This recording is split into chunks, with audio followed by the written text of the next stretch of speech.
made an indictment off of their fraudulent charges. So they implicated the county at that point by conspiring together with the county to create these charges and to drag me through all this stuff and to cage me and everything else.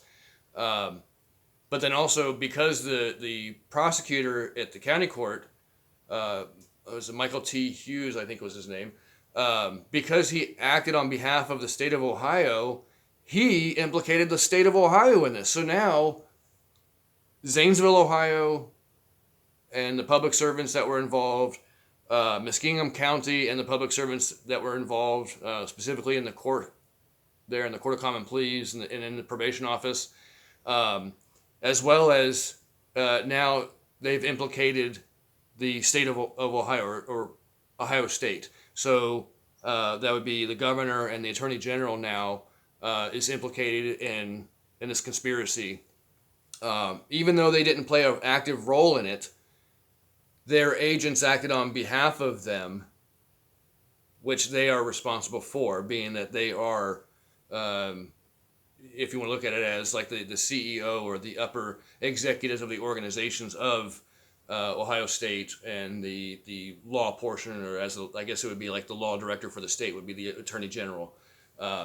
So because they're responsible for the actions of these agents overall, they were implicated in these actions by these public servants as well. This is how incompetent these people are, but they've gotten away with it. See, I think part of it's incompetence, and the other part of it is because we, the people, have been so ignorant for so long and haven't been told the truth and haven't known the truth.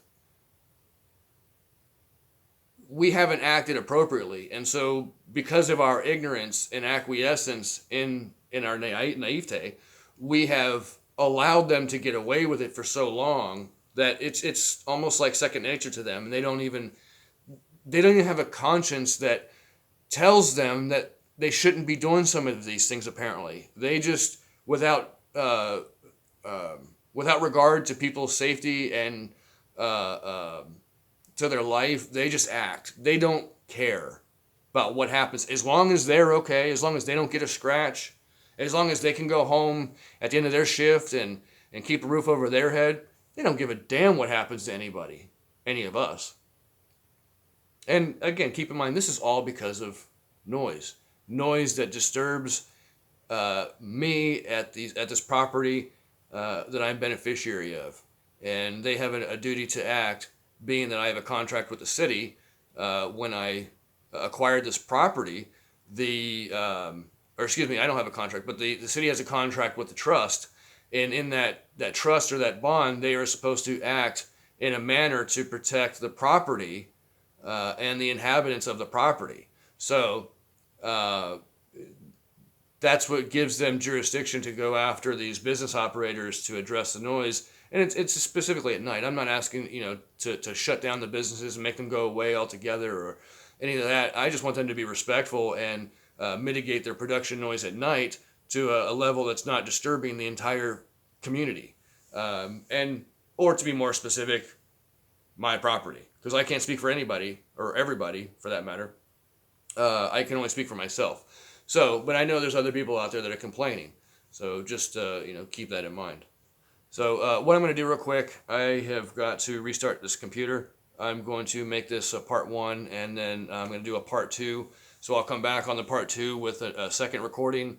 It'll be the recording that was used in the court case and the supposed trial that the prosecution had presented as evidence of me causing harm supposedly to people, or creating a situation that was, I can't remember how the terminology was. It was so just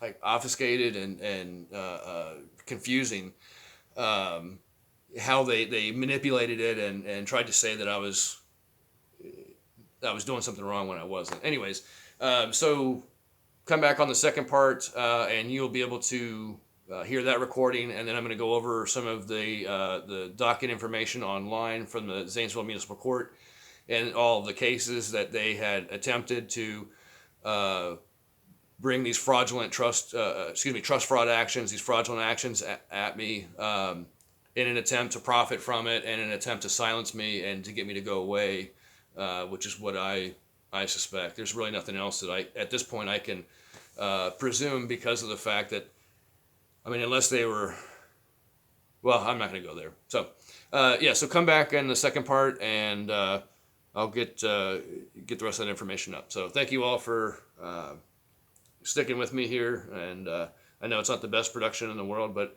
you know, I'm doing the best with what I got. So if you don't like it, I don't care. But God bless you all. Keep your heads up. Stay. Well, I would say stay safe out there, but I think it's more important is just keep your head on a swivel. Know your surroundings. It's not so much stay safe. Just be aware of your surroundings, and be aware of what's around you, and yeah, just, I guess, be careful is a more that's a better word to use. So we'll see you in part 2.